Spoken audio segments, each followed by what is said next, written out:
अस्सलामुअलैकुम dear students, welcome back to my YouTube channel. तो आज जो है हम एंडोक्राइन सिस्टम को जो है लेके पढ़ेंगे। ठीक है जी। इसका पेपर जो है बहुत जल्द होने वाला है, तो इसलिए जो है ये पढ़ना ज़रूरी है। ठीक है जी। तो बात करते हैं ऑब्जेक्टिव्स की, और बात नहीं करते ऑब्जेक्टिव की, टाइम ज़ाया नहीं करते। अच्छा, एंडोक्राइन सिस्टम क्या है? एंडोक्राइन सिस्टम एक ऐसा सिस्टम है जिसके अंदर हमारे पास कुछ ग्लैंड्स होते हैं, कुछ ऑर्गन्स होते हैं जो कि एक केमिकल्स रिलीज़ करते हैं जिसको हम कहते हैं हार्मोन। वो हार्मोन बॉडी के अंदर जाकर जब रिलीज़ होता है ब्लड के अंदर, तो वो बॉडी के अंदर जाकर डिफरेंट फंक्शंस जो है वो परफॉर्म कर रहा होता है, तो वो उसको कहते हैं एंडोक्राइन सिस्टम। ठीक है जी। अच्छा, एंडोक्राइन सिस्टम और एक्सोक्राइन सिस्टम। एक्सोक्राइन सिस्टम क्या होता है? एक्सोक्राइन सिस्टम जो है वो एंजाइम्स रिलीज़ कर रहा होता है, और एंडोक्राइन सिस्टम जो है वो हार्मोन रिलीज़ कर रहा होता है। ठीक है जी। अच्छा, इन दोनों में दूसरा फ़र्क क्या है? दूसरा फ़र्क ये है कि जो ग्लैंड्स एंडोक्राइन सिस्टम के अंदर हैं उनकी कोई नालियाँ नहीं है, कोई डक्ट्स नहीं है। ठीक है, कोई नालियाँ नहीं है, कोई डक्ट्स नहीं है, जैसे थायराइड ग्लैंड की कोई डक्ट नहीं है। इसकी जितनी भी जो है हार्मोन्स निकलेंगे वो डायरेक्ट ब्लड के अंदर शामिल होकर बॉडी पे एक्ट करेंगे। ठीक है जी। और जो एक्सोक्राइन ग्लैंड्स हैं उनके पास नालियाँ होती हैं, डक्ट्स होते हैं। ठीक है, वो डक्ट के ज़रिए अपनी सिक्रेशन जो है एक ख़ास जगह पर पहुंचाते हैं, तो उसको कहते हैं एक्सोक्राइन ग्लैंड। वो डायरेक्ट ब्लड के अंदर शामिल नहीं होते बल्कि टारगेट ऑर्गन के पास जाते हैं एक्सोक्राइन ग्लैंड के अंदर, एक्सोक्राइन सिस्टम के अंदर। और एंडोक्राइन सिस्टम के अंदर जो जितने भी हार्मोन्स निकलते हैं वो डायरेक्ट ब्लड के अंदर शामिल होकर टारगेट ऑर्गन के पास जाते हैं। ठीक है, ये बेसिक डिफरेंस है, ये बहुत इंपॉर्टेंट डिफरेंस है, याद रखने वाली बात है, एमसीक्यूज़ के अंदर पूछा जा सकता है। ठीक है। अच्छा जी, एंडोक्राइन सिस्टम जो है उसके अंदर ग्लैंड्स कौन कौन से मौजूद हैं? पाइनियल ग्लैंड है, पाइट्यूटरी ग्लैंड है, हाइपोथैलेमस है, थायराइड है, पैराथायराइड ग्लैंड है, थाइमस है, पेनक्रियास है, एड्रिनल ग्लैंड है, टेस्टिकल्स हैं, और फीमेल के अंदर ओवरी है। ठीक है जी। यहाँ पर प्लेसेंटा को भी शो किया गया है क्योंकि ये भी कुछ हार्मोन्स रिलीज़ करती हैं, लेकिन ड्यूरिंग प्रेगनेंसी। ठीक है।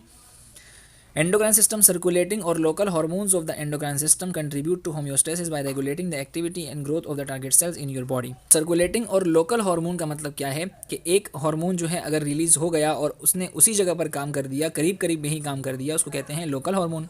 ठीक है। और सर्कुलेटिंग का मतलब ये है कि हार्मोन रिलीज़ हुआ और उसने जाकर दूसरी जगह पर, यानी कि मिसाल के तौर पर ब्रेन के अंदर जो पाइट्यूटरी ग्लैंड है वहाँ से हार्मोन रिलीज़ हुआ और नीचे जाकर वो टेस्टिस पे या एड्रिनल ग्लैंड पे जो है इफेक्ट कर रहा है, तो इसका मतलब ये है कि वो सर्कुलेटिंग है, यानी कि ब्लड के अंदर सर्कुलेट करता हुआ दूसरी जगह पर जाकर एक्ट कर रहा है। ठीक है जी।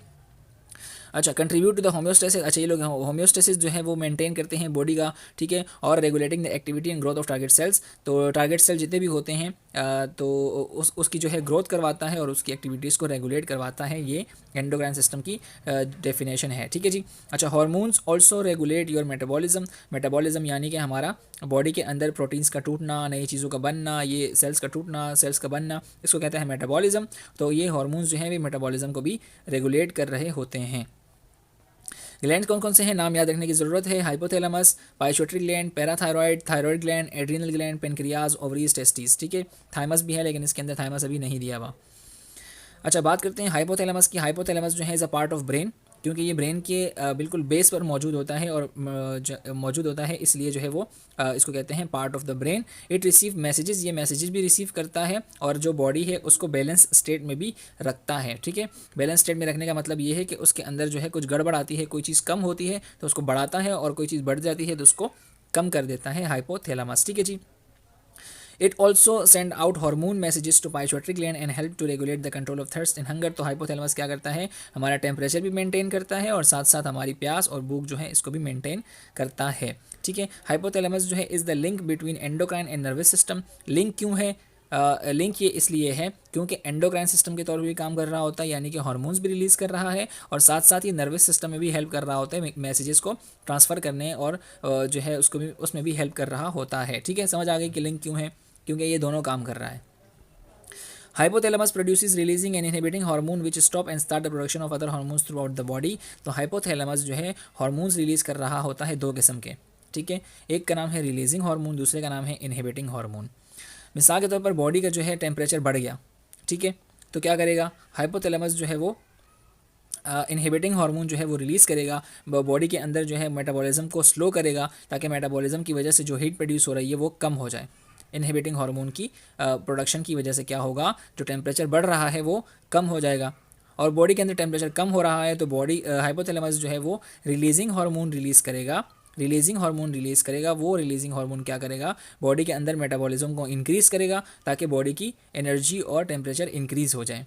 समझ आ गई बात करते हैं पाइट्यूटरी ग्लैंड की। ठीक है, पाइट्यूटरी ग्लैंड क्या होता है, ये ब्रेन के अंदर बिल्कुल बेस पर एक मटर के दाने के जैसा ग्लैंड होता है, छोटा सा ऑर्गन है। ठीक है, तो ये क्या कर रहा होता है, बहुत सारे जो है फंक्शन जो है बॉडी के परफॉर्म कर रहा होता है, कंट्रोल कर रहा होता है। ठीक है, अब यहाँ देखें पाइट्यूटरी ग्लैंड का एक होता है एंटीरियर लोब और दूसरा होता है पोस्टीरियर लोब। एंटीरियर यानी आगे का पाउच, पोस्टीरियर लोब यानी कि पीछे का पाउच। ठीक है, इनके दरमियान एक लाइन होती है, एक ग्रूव होता है, एक खड्डा सा होता है, और वो खड्डा भी उसका अपना फंक्शन होता है, वो आगे पढ़ेंगे। तो बेसिकली पाइट्यूटरी ग्लैंड के जो हैं 2 लोब्स होते हैं, एंटीरियर लोब और पोस्टीरियर लोब। ठीक है जी।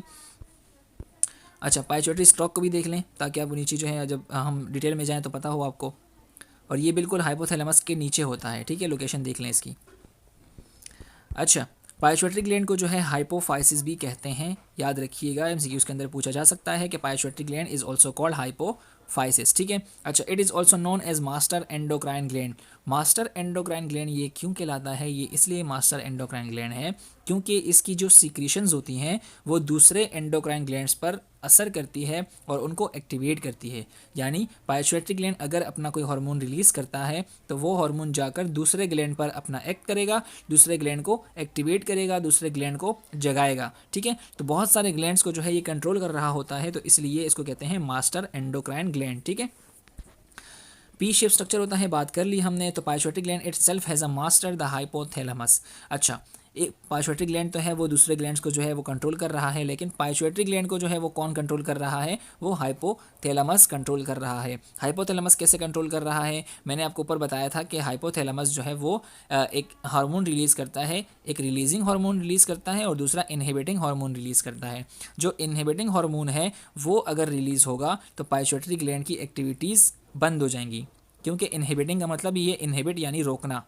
ठीक है, और रिलीजिंग का मतलब होता है रिलीज़ करना यानी कि जारी रखना। तो अगर हाइपोथैलेमस इनहिबिटिंग हार्मोन रिलीज़ करता है तो पाइट्यूटरी ग्लैंड की सारी एक्टिविटीज़ बंद हो जाएंगी, और पाइट्यूटरी ग्लैंड अगर रिलीजिंग हार्मोन रिलीज़ करता है तो सारी एक्टिविटीज़ हाइपोथैलेमस की इंक्रीज़ हो जाएगी, यानी कि बढ़ जाएंगी, यानी कि ओपन हो जाएंगी। ठीक है, समझ आ गई। तो इसलिए पाइट्यूटरी ग्लैंड को कौन कंट्रोल कर रहा है, हाइपोथैलेमस। तो इसलिए लिखा है कि पाइट्यूटरी ग्लैंड का भी एक उस्ताद है और वो उस्ताद है उसका हाइपोथैलेमस। ठीक है जी।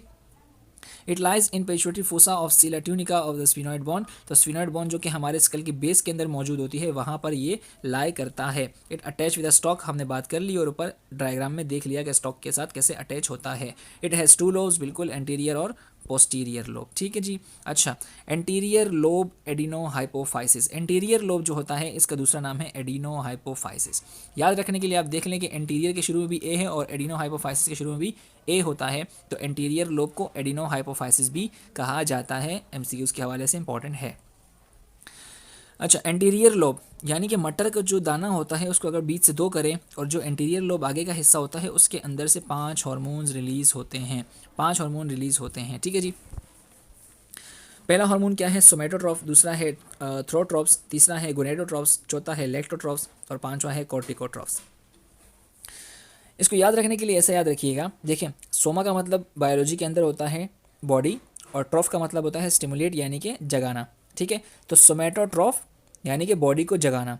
तो सोमेटोट्रॉफ के अंदर जो हार्मोन मौजूद होता है वो होता है ग्रोथ हार्मोन। मिसाल के तौर पर हमने कहा कि एंटीरियर लोब ने सोमेटोट्रॉफ रिलीज़ किया है, सोमेटोट्रॉफ रिलीज़ किया है तो हमें जाहिर सी बात है खुद समझ आ जाएगा कि उसने ग्रोथ हार्मोन रिलीज़ किया है। अगर हम बोलें कि एंटीरियर लोब ने जो है थ्रोट्रॉप्स रिलीज़ किया है तो हमें खुद समझ आ जाएगा कि थायराइड स्टिमुलेटिंग हार्मोन रिलीज़ किया है, क्योंकि थ्रो का मतलब क्या है, थायराइड शॉर्ट में, और ट्रॉफ जो है वो जगाना। तो थायराइड को जगाने वाला हार्मोन कौन सा होगा, थायराइड स्टिमुलेटिंग हार्मोन होगा। ठीक है। अच्छा, गोनेड्स जो है वो कहते हैं टेस्टिस और ओवरीज को। तो ट्रॉफ का मतलब जगाना, तो गोनेड्स को जगाने वाला कौन सा होगा, फॉलिकल स्टिमुलेटिंग हार्मोन होगा या ल्यूटिनाइजिंग हार्मोन होगा। ठीक है। लेक्टो का मतलब होता है मिल्क और ट्रॉफ का मतलब जगाना, तो मिल्क को जगाने वाला कौन सा होगा, प्रोलैक्टिन या PRL हार्मोन। अच्छा, कॉर्टिकोट्रॉफ कौन सा होगा, तो कॉर्टिको निकला है कॉर्टेक्स से। ठीक है, कॉर्टेक्स से निकला है, और ये कौन सा कॉर्टेक्स है, किस बात का कॉर्टेक्स है, ये एड्रीनल ग्लैंड के जब हम स्ट्रक्चर पढ़ेंगे तो एड्रीनल ग्लैंड का जो आउटर पार्ट होता है उसको कहते हैं कॉर्टेक्स, और अंदर का जो पार्ट होता है उसको कहते हैं मेड्यूला या जो आउटर पार्ट होता है उसको कहते हैं कॉर्टेक्स। ठीक है, तो कॉर्टेक्स को जगाने वाला कौन सा हार्मोन होगा? Adreno corticotrophic hormone. नाम से ही पता चल रहा है, एड्रीनो यानी एड्रीनल ग्लैंड का, कॉर्टिको यानी कि कॉर्टेक्स, और ट्रोपिक मतलब जगाने वाला। जैसे कि नाम से पता चल रहा है कि एड्रीनो यानी कि एड्रीनल ग्लैंड, कॉर्टिको यानी कि कॉर्टेक्स, एड्रीनल ग्लैंड का कॉर्टेक्स पार्ट, उसको जगाने वाला हार्मोन, तो एड्रीनो कॉर्टिकोट्रोपिक हार्मोन। ठीक है जी, समझ आ गया। बात करते हैं ह्यूमन ग्रोथ हार्मोन की and insulin like growth factors. तो सोमेटोट्रोफिन जो है वो क्या करता है? Secrete human growth hormone release करता है। सोमेटोट्रोफिन सिक्रीट करता है ह्यूमन ग्रोथ हार्मोन, और human growth hormone in turn stimulates several tissues to secrete insulin like growth and regulate aspect of metabolism. तो ह्यूमन ग्रोथ हार्मोन जब release हो जाता है पाइट्यूटरी ग्लैंड से, तो वो जाता है बॉडी के अंदर, बॉडी के डिफरेंट सेल्स के पास जाता है, और वो सेल को जो है ऑर्डर देता है कि आप जो है इंसुलिन लाइक ग्रोथ फैक्टर को जो है वो निकालें, यानी कि वो सेल्स से इंसुलिन लाइक ग्रोथ फैक्टर्स को रिलीज़ करवाता है ग्रोथ हार्मोन, और जिसकी वजह से जो है बॉडी की मेटाबॉलिज्म जो है वो रेगुलेट होती है। मिसाल के तौर पर ग्रोथ हार्मोन जो है वो रिलीज़ हुआ पाइट्यूटरी ग्लैंड से, ठीक है, और वो गया सेल के अंदर। जैसे ही सेल के अंदर गया, उसने सेल को बोला कि भाई अब जो है आप इंसुलिन लाइक ग्रोथ फैक्टर्स निकाल दें, तो सेल ने ग्रोथ हार्मोन की बात मानते हुए इंसुलिन लाइक ग्रोथ फैक्टर्स निकाले, और वही ग्रोथ फैक्टर्स जो है उसने क्या किया? बॉडी के मेटाबॉलिज्म को कंट्रोल किया या रेगुलेट किया। ठीक है जी। ह्यूमन ग्रोथ हार्मोन यानी HGH जो है इज़ मोस्ट प्लेंटीफुल हार्मोन, यानी कि बॉडी के अंदर बहुत ज़्यादा मौजूद होता है ये हार्मोन। और IGF यानी कि इंसुलिन लाइक ग्रोथ फैक्टर्स, उसको शॉर्ट में कहते हैं IGF, causes cell to grow and multiply by accelerating protein synthesis. जब ये इंसुलिन लाइक ग्रोथ फैक्टर्स जो हैं सेल्स से रिलीज़ होंगे, तो वो क्या करेंगे? दूसरे सेल्स को जो है वो ग्रो करेंगे और मल्टीप्लाई करवाएंगे, और साथ साथ क्या करेंगे? प्रोटीन की सिंथेसिस को भी इंक्रीज़ करेंगे। ठीक है जी। IGF also decrease the breakdown of protein, और ये प्रोटीन के ब्रेकडाउन को कम करेंगे। क्यों? प्रोटीन की अगर ब्रेकडाउन ज़्यादा होती रहेगी तो मसल ग्रो नहीं करेंगे। ठीक है, तो प्रोटीन जो है सारा डिपेंड करता है मसल्स पे, मसल्स जो हैं वो सारे डिपेंड करते हैं प्रोटीन पे। तो प्रोटीन ही अगर ब्रेक डाउन हो जाएगी तो मसल्स ग्रो नहीं करेंगे, ह्यूमन बॉडी ग्रो नहीं करेगी। इसलिए IGF क्या करवाता है? प्रोटीन की ब्रेकडाउन को डिक्रीज़ करवाता है, कम करवाता है, जिसकी वजह से बॉडी ग्रो करना शुरू कर जाती है। ठीक है जी। अच्छा जी, थायराइड स्टिमुलेटिंग हार्मोन। अब जो थायरोट्रॉफ है, या जो है इसको हम कह सकते हैं थायराइड स्टिमुलेटिंग जो हार्मोन है, ये सिक्रीट होगा एंटीरियर पिट्यूटरी ग्लैंड से और एंटीरियर जो पार्ट है, एंटीरियर जो लोब है, वहाँ से रिलीज़ होने के बाद ये जाएगा थायराइड ग्लैंड के पास, और थायराइड ग्लैंड को जो है वो जगाएगा, यानी कि एक्टिवेट करेगा, और थायराइड ग्लैंड जो है फिर वो अपनी सिक्रीशंस प्रोड्यूस करेगा, क्योंकि जब तक कोई ग्लैंड जागेगा नहीं वो अपनी सिक्रीशंस निकालेगा नहीं। ठीक है, तो ये सारे जितने भी हमने 5 ऊपर पढ़े हैं, ये क्या करेंगे? 5 ऊपर नहीं पढ़े, यानी कि 2 ऊपर पढ़े हैं, बाकी हम पढ़ेंगे। तो ये क्या कर रहे हैं? ये बेसिकली उन ग्लैंड्स को जगा रहे हैं ताकि वो अपनी अपनी प्रोडक्शन कर सकें। ठीक है जी। अच्छा, फॉलिकल स्टिमुलेटिंग हार्मोन क्या करेगा? गॉनड्स के पास जाएगा, ओवरीज के पास जाएगा, या टेस्टिस के पास जाएगा। ठीक है, ये फॉलिकल स्टिमुलेटिंग हार्मोन और ल्यूटिनाइजिंग हार्मोन जाकर टेस्टिस या फॉलिकल्स पर टेस्टिस या ओवरीज पर अपना असर करेगा, उनको जगाएगा, उनको बोलेगा कि भाई अब तुम अपने हार्मोन रिलीज़ करो। ठीक है जी। Both act on the gonads, दोनों जो है गोनेड्स पर एक्ट करते हैं। They stimulate secretion of estrogen and progesterone and the maturation of oocytes in the ovaries. देखिए यहाँ पर आपको बात समझ आ जाएगी। फॉलिकल स्टिमुलेटिंग हार्मोन और ल्यूटिनाइजिंग हार्मोन एंटीरियर पाइट्यूटरी से निकले, वो नीचे आए, यहाँ पर अपना ओवरीज के पास आए, और उनको बताया, उनको जगाया, ओवरीज को जगाया। जब ओवरीज जाग गई तो फिर उसने क्या रिलीज़ किया? ओवरीज ने जागने के बाद ईस्ट्रोजन और प्रोजेस्टेरॉन जो है वो रिलीज़ किया।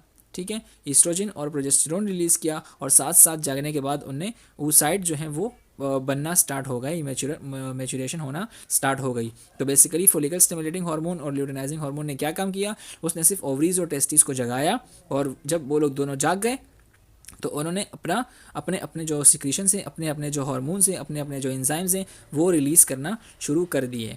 ठीक है जी। They stimulate sperm production and secretion of testosterone in the testis. तो फॉलिकल स्टिमुलेटिंग हार्मोन और ल्यूटिनाइजिंग हार्मोन ये जो है ये क्या करते हैं? ये स्पर्म प्रोडक्शन भी करवाते हैं। कैसे करवाते हैं? टेस्टिस को जगाते हैं। जब टेस्टिस जाग जाएंगे तो उसके अंदर से टेस्टोस्टेरोन निकलेगा, और टेस्टोस्टेरोन जब निकलेगा तो वो स्पर्म की प्रोडक्शन करेगा। समझ आ गई बात? इलेक्ट्रोट्रॉफ। ठीक है, इलेक्ट्रोट्रॉफ की बात करते हैं। इलेक्ट्रोट्रॉफ जो है, जैसे मैंने बात की कि इलेक्ट्रो का मतलब होता है मिल्क और ट्रॉफ का मतलब जगाना, तो ये मिल्क को जगाएगा, और मिल्क को कहाँ जगाएगा? मेमरी ग्लैंड्स के अंदर जगाएगा, जहाँ ये हार्मोन जाके रिलीज़ होगा, कहाँ पे? मेमरी ग्लैंड्स के अंदर रिलीज़ होगा और मेमरी ग्लैंड्स को बोलेगा कि भाई तुम मिल्क प्रोड्यूस करो और फिर वो मिल्क प्रोडक्शन हो जाएगी। ठीक है। अब इसी तरह जो है एड्रीनोकॉर्टिकोट्रोपिक हार्मोन है, एड्रीनोकॉर्टिकोट्रोपिक हार्मोन क्या करेगा, ये हार्मोन पाइट्यूटरी ग्लैंड के इंटीरियर लोब से प्रोड्यूस होगा, रिलीज़ होगा और जाकर एड्रीनल ग्लैंड के ऊपर एक्ट करेगा और एड्रीनल ग्लैंड को बोलेगा कि तुम अपना हार्मोन रिलीज़ करो। ठीक है। तो अपना हार्मोन वो क्या रिलीज़ करेगा, वो ग्लूकोकॉर्टिकॉइड यानी कि कॉर्टिसोल रिलीज़ करेगा। कॉर्टिसोल भी एक हार्मोन है। ठीक है जी। तो एड्रीनोकॉर्टिकोट्रोपिक हार्मोन ने क्या किया, वो सिर्फ गया एड्रीनल ग्लैंड को जगाया और एड्रीनल ग्लैंड को जगाने के बाद उसने कहा एड्रीनल ग्लैंड से कि बेटा तुम अपना हार्मोन रिलीज़ करो और एड्रीनल ग्लैंड ने जो है अपना हार्मोन रिलीज़ करना शुरू कर दिया जो कि कॉर्टिसोल के नाम से है। ठीक है। अच्छा, some corticotrophs remnants of the pars intermedia also secrete melanocyte stimulating hormone.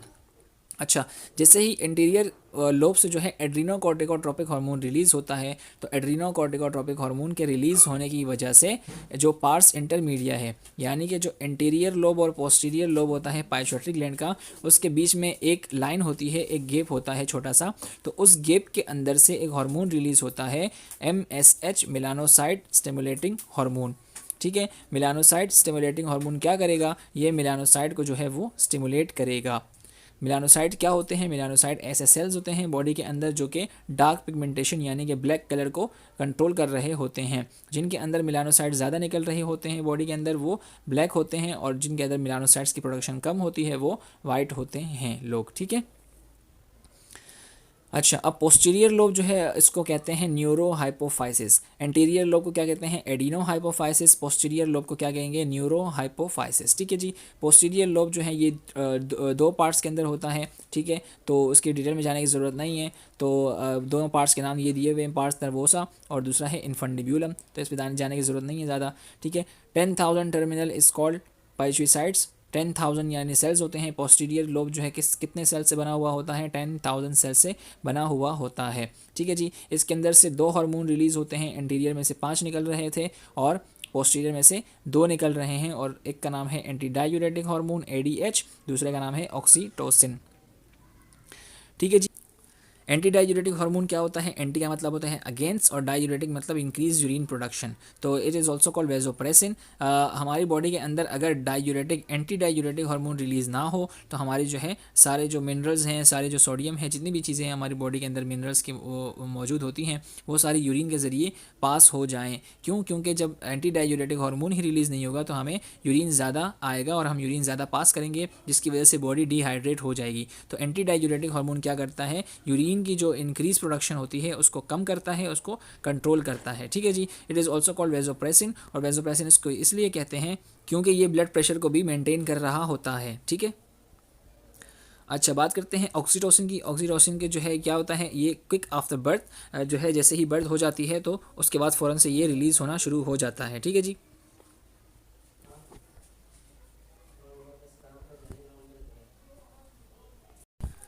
अच्छा जी, अभी आप जो है इस स्लाइड के अंदर ग्लैंड्स देखें, इनके हार्मोन कौन कौन से रिलीज़ हो रहे हैं, टारगेट ऑर्गन यानी कि कहाँ पर जाकर एक्ट करेंगे और इनका फंक्शन क्या क्या है, वहाँ पर क्या करेंगे ये लोग। ठीक है जी। तो पाइनियल ग्लैंड जो है वो कौन सा हार्मोन रिलीज़ करेगा, पाइनियल ग्लैंड पहले हमने बात कर ली थी कि इसके अंदर सॉरी हमने बात नहीं करी। तो पाइनियल ग्लैंड जो है वो मेलाटोनिन को जो है रिलीज़ करेगा। मेलाटोनिन हार्मोन है, ये क्या करेगा, ये जो है बायोलॉजिकल क्लॉक को कंट्रोल करेगा। बायोलॉजिकल क्लॉक क्या होती है, बायोलॉजिकल क्लॉक हमारी बॉडी के अंदर एक ऐसा सिस्टम, ऐसा मैकेनिज्म होता है जो कि हमारी रेगुलर फंक्शन जितने भी होते हैं उसको कंट्रोल कर रहा होता है। मिसाल के तौर पर अगर हमारी जो है आदत है, हमारी अगर आदत है 10 बजे सोने की तो हम जो है दूसरे दिन भी हमारे 10 बजे, जैसे ही 10 बजेंगे हमें नींद आना स्टार्ट हो जाएगी। क्यों? क्योंकि हमारी जो बायोलॉजिकल क्लॉक है, हमारी जो घड़ी है वो 10 बजे के टाइम को सेट कर गई है कि 10 बजे ये सोता है तो हम 10 बजे सो जाएंगे। ठीक है जी। तो ये इसको कहते हैं बायोलॉजिकल क्लॉक। अच्छा, पाइट्यूटरी ग्लैंड क्या करता है, follicle stimulating hormone ADH, growth hormone, oxytocin, prolactin. तो इसके अंदर हमने पढ़ लिया था कि एंटीरियर से कौन से रिलीज़ हो रहे हैं और पोस्टीरियर से कौन से रिलीज़ हो रहे हैं। एंटीरियर से निकल रहा है follicle stimulating luteinising growth hormone और प्रोलैक्टिन और पोस्टीरियर से निकल रहा है एंटी डायूरेटिक हार्मोन और ऑक्सीटोसिन। ठीक है। अच्छा, फॉलिकल स्टिमुलेटिंग हार्मोन ओवरीज को टारगेट ऑर्गन है, ओवरीज के पास जाके अपना काम करता है। ADH जो है वो किडनीज़ को कंट्रोल कर रहा है क्योंकि ADH हमने कहा था कि यूरिन की प्रोडक्शन में काम करता है, सॉरी एंटी यूरिन की प्रोडक्शन में काम करता है, कम यूरिन प्रोड्यूस करता है, इसलिए ये किडनीज़ पे एक्ट करता है। और ग्रोथ हार्मोन जो है वो यूट्रस पे जाता है क्योंकि यूट्रस के अंदर जो है वो न्यूबॉर्न होता है और न्यूबॉर्न की जो है वो ग्रोथ में मदद करता है। ठीक है, ऑक्सीटोसिन जो है वो ब्रेस्ट टिश्यूज़ में जो है मिल्क प्रोडक्शन में काम करता है। प्रोलैक्टिन जो है वो मैनी अदर जो है उसमें काम करता है। ऑक्सीटोसिन जो है वो क्या करता है, बर्थ कॉन्ट्रैक्शन करता है। ठीक है, बर्थ कॉन्ट्रैक्शन में हेल्प करता है। ठीक है जी। अच्छा, थायरॉयड ग्लैंड क्या करता है, थायरोक्सिन जो है वो हार्मोन रिलीज़ करता है। थायरोक्सिन जो है वो लिवर पर जाकर एक्ट करता है और मेटाबॉलिक रेट को इंक्रीज़ या डिक्रीज़ करता है। एड्रीनल ग्लैंड जो है वो एड्रीनलिन और कॉर्टिसोल रिलीज़ करता है और एड्रीनलिन और कॉर्टिसोल जो है वो बहुत सारे ऑर्गन्स पर टारगेट करते हैं और फाइट और फ्लाइट मूवमेंट में ये काम करता है। यानी कि जब भी हमें जो है बॉडी को लड़ना होता है तो क्या करते हैं, फाइट और फ्लाइट मूवमेंट में ये काम करता है। पेनक्रियाज क्या करता है, इंसुलिन और ग्लूकागोन काम करता है। इंसुलिन और ग्लूकागोन को रिलीज़ करता है। इंसुलिन और ग्लूकागोन जो है वो लेवर पर एक्ट करते हैं और ब्लड शुगर लेवल को मेंटेन करता है। ठीक है, ओवरीज जो है वो ईस्ट्रोजन और प्रोजेस्टेरोन को करता है, हार्मोन रिलीज़ करता है जो कि यूट्रस के अंदर काम करते हैं अपना और मेंस्ट्रुअल साइकिल को कंट्रोल करते हैं। टेस्टी जो है वो टेस्टोस्टेरोन बनाता है और मेल कैरेक्टरिस्टिक को डेवलप करता है। बात करते हैं mechanism of action of hormone. कुछ हार्मोन्स जो हैं वो प्रोटीन या स्टीरॉयड्स होते हैं।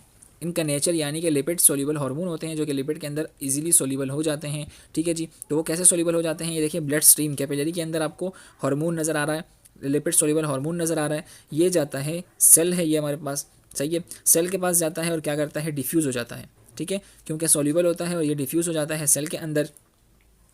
ठीक है, diffuse through plasma membrane. Plasma membrane जो है वो लिपिड्स की बनी हुई होती है, बाइलेयर की बनी हुई होती है, इसलिए इसके अंदर आसानी से ये हार्मोन डिफ्यूज़ हो जाता है और न्यूक्लियस तक पहुंच जाता है। ठीक है, न्यूक्लियस पर पहुंचने के बाद ये क्या करता है, डीएनए जो है उसके साथ जाके अटैच हो जाता है और वहाँ से क्या करता है, एक आरएनए प्रोड्यूस करता है। डीएनए और आरएनए, डीएनए से जो है आरएनए प्रोड्यूस कैसे करता है ये बहुत अलग टॉपिक है, तो आप सिर्फ ये समझ लें कि डीएनए से जो है एक आरएनए जो है प्रोड्यूस हो जाता है, बन जाता है और आरएनए जो है वो सेल के बाहर निकल कर नया प्रोटीन बनाता है।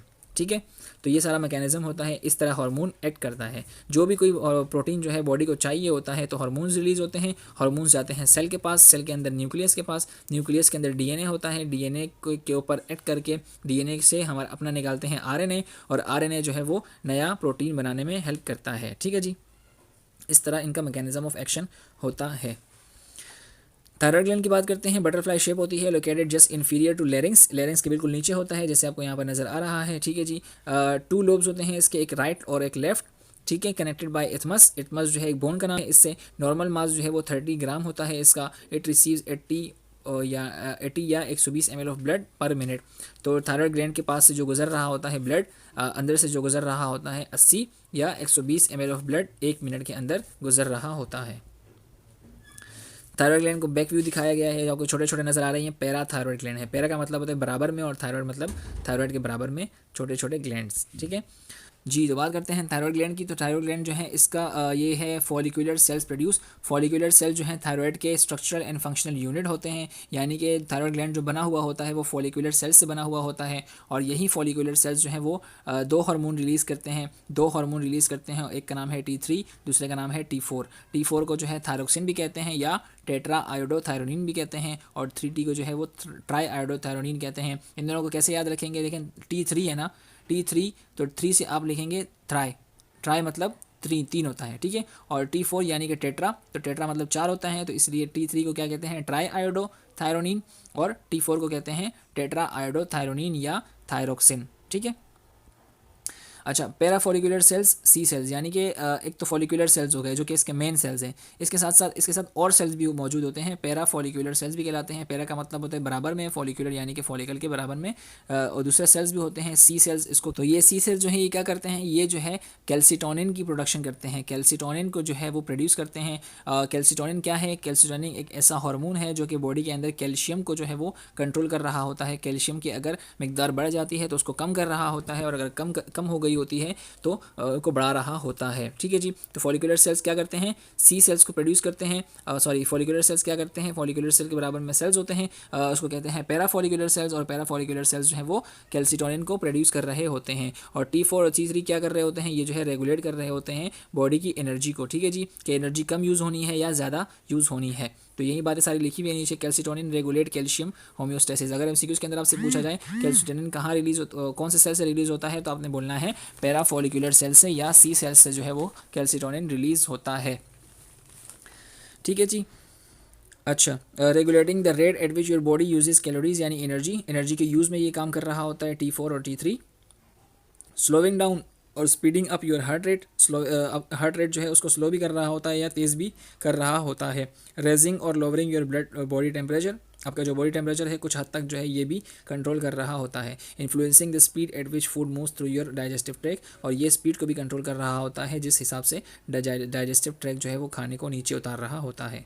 जी स्टूडेंट्स, तो पैराथायरॉयड ग्लैंड क्या होते हैं? पैराथायरॉयड ग्लैंड जो है वो एम्बेडेड होते हैं, यानी कि थायरॉयड ग्लैंड के अंदर चिपके हुए होते हैं। 4 ग्लैंड्स होते हैं छोटे छोटे, ठीक है जी। इसका जो है वेट कितना होता है? 40 मिलीग्राम होता है। 40 मिलीग्राम होता है, ठीक है, ग्राम नहीं है, गलत लिखा हुआ है यहाँ पे, 40 मिलीग्राम होता है, ठीक है। अच्छा, इसके अंदर पैराथायरॉयड ग्लैंड के अंदर 2 सेल्स होते हैं, 2 किस्म के सेल्स। एक को कहते हैं चीफ सेल्स और दूसरे को कहते हैं ऑक्सीफिल सेल्स, ठीक है। चीफ सेल्स और ऑक्सीफिल सेल्स अपने पास नोट बना लीजिएगा कि चीफ सेल और ऑक्सीफिल सेल्स होते हैं। चीफ सेल जो हैं वो बहुत ज़्यादा होते हैं और ऑक्सीफिल सेल थोड़े से कम होते हैं। तो चीफ सेल जो हैं ये प्रोड्यूस करते हैं parathyroid hormones, PTH। Parathyroid hormone कौन रिलीज़ करता है? चीफ सेल्स जो हैं वो रिलीज़ कर रहे होते हैं। अच्छा, पैराथायरॉयड हार्मोन करता क्या है? ये जो है आपका कैल्शियम, मैग्नीशियम और फॉस्फेट लेवल को जो है रेगुलेट कर रहे होते हैं, ठीक है जी। कैल्शियम का बेसिकली सारा काम कैल्शियम का होता है, तो कैल्शियम को ये देख रहा होता है, पैराथायरॉयड हार्मोन जो है वो कैल्शियम को देख रहा होता है, उसको रेगुलेट कर रहा होता है। ऊपर क्या किया था थायरॉयड ग्लैंड ने? क्या किया था थायरॉयड ग्लैंड ने? जो है कैल्शियम की प्रोडक्शन की थी। अच्छा, अब कैल्शियम को मेंटेन कर रहा है, तो पैराथायरॉयड ग्लैंड जो है वो कैल्शियम को मेंटेन कर रहा है, उसके लेवल जो है वो मेंटेन कर रहा है। देखें, अगर मिसाल के तौर पर कैल्शियम बॉडी के अंदर कम हो गया, ब्लड स्ट्रीम, ठीक है, बोन से जो है वो कैल्शियम लेगा और ब्लड स्ट्रीम के अंदर ये रिलीज़ कर देगा। और अगर कैल्शियम बहुत ज़्यादा हो गया तो ये बोन्स के अंदर डिपॉजिट कर देगा वापस। जैसे मिसाल के तौर पर बोन से उधार ले लिया कैल्शियम, और जब ज़्यादा हो गया तो वापस उधार वापस कर दिया, ठीक है। तो यही बात है इसके अंदर। और दूसरा जो है ये क्या करता है कि विटामिन डी की जो है एक वीकर फॉर्म भी ये प्रोड्यूस करवाता है किडनी से। क्या क्या बातें हमने कर ली कि 40 मिलीग्राम का होता है, चीफ सेल्स होते हैं, ऑक्सीफिल सेल्स होते हैं। चीफ सेल्स क्या करते हैं? पैराथायरॉयड हार्मोन रिलीज़ करते हैं, और पैराथायरॉयड हार्मोन क्या करता है? कैल्शियम को रेगुलेट करता है बॉडी के अंदर, ज़्यादा हो गया तो कम कर देता है, कम हो गया तो ज़्यादा कर देता है, और साथ साथ विटामिन डी की प्रोडक्शन भी करवाता है, ठीक है जी। तो इनकी लोकेशन कहाँ है ये आप देख लें। बात करते हैं एड्रीनल ग्लैंड्स की। एड्रीनल ग्लैंड जो है सुप्रा रीनल ग्लैंड्स होते हैं। सुप्रा मतलब ऊपर, रीनल मतलब किडनी, और ग्लैंड यानी कि किडनी के ऊपर लगे हुए ग्लैंड्स होते हैं। 2 होते हैं, ठीक है जी। 3.5 सेंटीमीटर या 5 सेंटीमीटर इनकी हाइट होती है। 2 पार्ट्स के अंदर होते हैं, यानी एक का नाम कॉर्टेक्स होता है। एड्रीनल ग्लैंड का जो है एक का नाम कॉर्टेक्स होता है, दूसरे का नाम मेड्यूला होता है। एड्रीनल कॉर्टेक्स और एड्रीनल मेड्यूला कहते हैं उसको, ठीक है। लोकेशन देख लें एड्रीनल ग्लैंड की कहाँ है। अच्छा, एड्रीनल ग्लैंड, ठीक है, इसके अंदर ये जो ऊपर का जो पार्ट है इसके अंदर ये देखें कि कॉर्टेक्स कहाँ है, ठीक है, ब्लड वेसल्स कहाँ है, मेड्यूला कहाँ है। कॉर्टेक्स जो है ये वाटिश पार्ट आपको नज़र आ रहा है, और मेड्यूला जो है वो इनर साइड पे जो ब्राउन ब्राउन नज़र आ रहा है ये मेड्यूला पार्ट होता है। और जो हार्मोन रिलीज़ होता है एड्रीनो कॉर्टिकोट्रोपिक हार्मोन पाइट्यूटरी ग्लैंड से, वो कहाँ पर आके एक्ट करेगा? वो कॉर्टेक्स के पार्ट पर आकर एक्ट करता है, और कॉर्टेक्स के पार्ट से फिर क्या निकलता है? हार्मोन रिलीज़ करवाता है। बात करते हैं एड्रीनल कॉर्टेक्स की। एड्रीनल कॉर्टेक्स जो है ये comprising 80 to 90% of adrenal gland, यानी कि बहुत बड़ा हिस्सा जो है वो एड्रीनल कॉर्टेक्स होता है। प्रोड्यूस करता है स्टीरॉयड हार्मोन को। कौन कौन से हार्मोन को रिलीज़ करता है? एल्डोस्टेरोन को रिलीज़ करता है, कॉर्टिसोल को रिलीज़ करता है, और एंड्रोजिन को रिलीज़ करवाता है, ठीक है जी। तो layers of the adrenal cortex की बात करते हैं तो जोना ग्लोमेरुलेसा, जोना फेसिकुलेटा और जोना रेटिकुलेटा। तो ग्लोमेरुलेसा जो है वो एल्डोस्टेरोन की प्रोडक्शन करता है, यानी कि एल्डोस्टेरोन को प्रोड्यूस करता है। फेसिकुलेटा जो है वो कॉर्टिसोल को प्रोड्यूस करता है, और रेटिकुलर जो है वो एंड्रोजिन को प्रोड्यूस करता है। तो एड्रीनल कॉर्टेक्स से कौन कौन से निकलते हैं? याद रखिएगा, एड्रीनल कॉर्टेक्स से 3 हार्मोन निकलते हैं, एल्डोस्टेरोन, कॉर्टिसोल और एंड्रोजिन। कौन सी लेयर कौन से हार्मोन रिलीज़ करवाते हैं ये इंपॉर्टेंट नहीं है, सिर्फ ये इंपॉर्टेंट है कि एड्रीनल कॉर्टेक्स से कौन कौन से हार्मोन निकलते हैं। एल्डोस्टेरोन निकलता है, कॉर्टिसोल निकलता है, और एंड्रोजिन निकलता है, ठीक है जी। इसकी लेयर्स पर एक नज़र डाल दिएगा, लेकिन कोई खास इतना इंपॉर्टेंट नहीं है, ठीक है। अच्छा, अब जो है हमने बात तो कर ली कॉर्टेक्स की, अब बात करते हैं मेड्यूला की। मेड्यूला जो है वो कौन कौन से हार्मोन रिलीज़ करता है? 2 हार्मोन रिलीज़ करता है, एपिनेफ्रिन, इसको एड्रेनलिन भी कहते हैं, और नॉर एपिनेफ्रिन, इसको नॉर एड्रेनलिन भी कहते हैं, ठीक है जी। इनर पोर्शन होता है, यानी कि अंदर की साइड होता है, और क्रोमोफिन सेल्स सिक्रीट हार्मोन। तो एड्रेनल मेड्यूला के अंदर कुछ क्रोमोफिन सेल्स होते हैं, यानी सेल्स के नाम है, तो वो ये हार्मोन रिलीज़ करते हैं, ठीक है जी, ईजी है।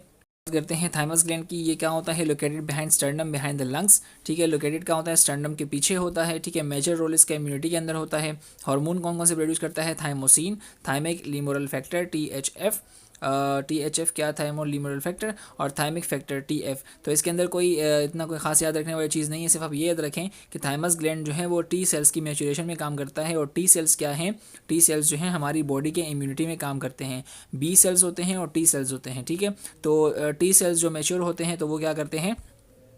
ये क्या करते हैं, ये जो है इम्यूनिटी में काम करते हैं, बॉडी को बीमारी से बचाने में काम करते हैं। ठीक है जी, थाइमस ग्लैंड का मेन फंक्शन यही है। ठीक है, बाकी आपसे कोई कुछ नहीं पूछेगा।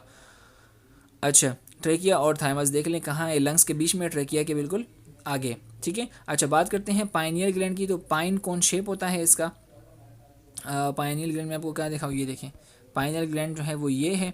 ठीक है, जो ये है इस तरह का ब्राउन ब्राउन, ये पाइनियल ग्लैंड है। ठीक है, स्मॉल एंडोक्राइन ग्लैंड है ये, attach to roof of third ventricle of brain at mid line. हमने बात की थी वेंट्रिकल्स ऑफ द ब्रेन की 4 होती हैं, तो जो रूफ पे थर्ड वेंट्रिकल होता है ब्रेन का, वहाँ पर ये मौजूद होता है। इसका जो वेट है 0.1 से 0.2 ग्राम होता है। Gland consist of pinealocyte cells, इसके जो सेल्स होते हैं उसको कहते हैं pinealocyte cells. Physiological role is still unclear, इसका जो रोल है बॉडी के अंदर वो जो है वो अनक्लियर है फ़िलहाल। ठीक है, लेकिन ये जो प्रोड्यूस करवाता है ये मेलाटोनिन प्रोड्यूस करता है। मेलाटोनिन हमने बात कर ली थी कि बायोलॉजिकल क्लॉक होती है जो कि हमारे सारे सिस्टम को कंट्रोल कर रही होती है। कोई भी हम काम जो है वो कर रहे होते हैं, मिसाल के तौर पर हमने चाय पीनी होती है असर के टाइम पे, तो हमें असर के टाइम पे क्यों तलब लगने लगती है चाय की, तो इसलिए ये जो है बायोलॉजिकल क्लॉक के ज़रिए होता है कि हम जो है जो काम कर रहे होते हैं 2-3-4 दिन से, तो हमारी बॉडी उसकी आदत बन जाती है और फिर वो हम कर रहे ही होते हैं, हैबिट बन जाती है। तो हैबिट्स को जो है वो कौन देख रहा होता है, वो मेलाटोनिन देख रहा होता है। और मेलाटोनिन एक हार्मोन है जो कि रिलीज़ कर रहा है कौन, pineal gland. During sleep plasma level of melatonin increase and then decline plasma level before awakening. तो जब हम सो रहे होते हैं तो इसका प्लाज्मा लेवल जो है वो इंक्रीज़ हो जाता है, और जब हम जाग रहे होते हैं तो इसका प्लाज्मा लेवल जो है वो कम हो जाता है। तो ये प्लाज्मा लेवल वाली बात जो है इतनी कोई ख़ास इंपॉर्टेंट नहीं है। ठीक है, सिर्फ याद रखिएगा कि भाई प्लाज्मा लेवल इंक्रीज़ हो जाता है मेलाटोनिन का। ठीक है, वो याद रखने की ज़रूरत नहीं है। ठीक है, तो बस यहाँ पर हमारा जो है एंडोक्राइन सिस्टम एंड हुआ। उम्मीद करते हैं आपको बात समझ आ गई होगी। मिलते हैं आपसे नेक्स्ट वीडियो के अंदर। अपना ख्याल रखिएगा। अल्लाह हाफिज़।